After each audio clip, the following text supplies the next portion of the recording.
Hello everyone and welcome back to another video from Crazy Gamer. In this video, I'm going to show you how to join a team on the Dota 2 game. So let's get started right away.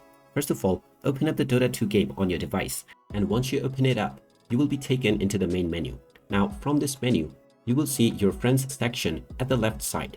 Within this page, you will also see the guild banner. Go ahead and click on it, and now you can find or create your own guild.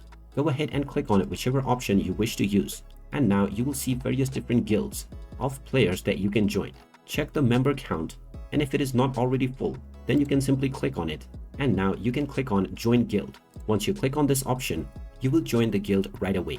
You can click on view guild homepage, and now you will be able to add various different other individuals from the guild and start enjoying your matches by inviting your friends to create a party. And there you have it. That is how easy it is to join a team or a guild on the Dota 2 game.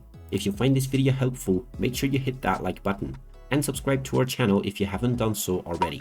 Also ring that notification bell to never miss another update from us. Thank you for watching, and I will see you again in the next video.